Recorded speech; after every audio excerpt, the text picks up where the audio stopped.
I'd like to introduce our next speaker as we pay tribute to one of the great Philadelphia personalities, Irv Homer. We are very fortunate to have one of Irv's co-hosts on his radio talk show. The man's name is John DiPrimio. He's a local businessman, and he is also the founder of Americans for Common Sense. Citizens for Common Sense. Excuse me, I'm very sorry. If I could introduce John DiPrimio. Good afternoon, everyone. First off, I'd like to thank Bill Devlin for his service and every veteran out there for their service. Semper Fi.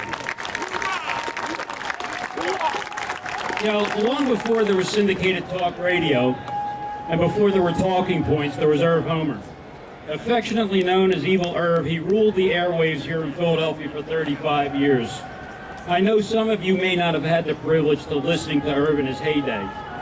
But I will tell you that Irv was the big talker in Philadelphia. And Philadelphia has lost a treasure. Irv pioneered talk radio and had the unique ability to cut to the chase when interviewing a guest. He always asked the questions that we wanted asked. He was as comfortable interviewing a stripper as he was the Queen of England.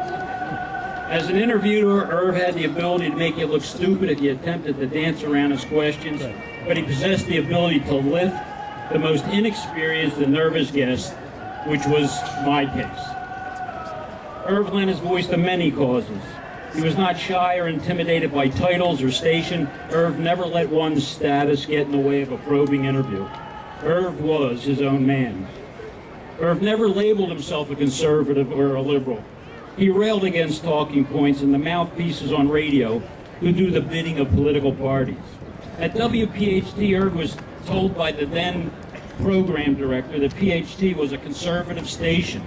Irv rapidly replied, "Show me on your FCC license where it says you're a conservative radio station." Irv had disdain for those stations that used public airwaves for one-sided political promotion. Irv felt that the airwaves belonged to all the people. Irv cared. He genuinely liked people. He was a blue-collar guy from his roots in Wissinoming as a bartender, then paper hanger. He loved the average Joe. And let me add, he was also a World War II veteran. He saw access to the microphone as a way to give a voice to the common man. Irv's many accomplishments included getting an innocent man off of death row, much to the then District Attorney Fast Eddie Rendell's dismay. He had a synagogue built in Graterford Prison, raised millions for the Sunshine Foundation. Irv really loved the kids. And countless other acts of community activism for the betterment of us all. In a business where ego and insecurity is the norm, Irv never allowed those things to get in the way of doing the right thing. A quick story about me and Irv, or Irv and I. Someone will correct that for me. To be perfectly honest, I was too intimidated to call Evil Irv on air. However, through a twist of fate in 1997, we wound up on the same side of a fight against the auto emissions testing here in Pennsylvania.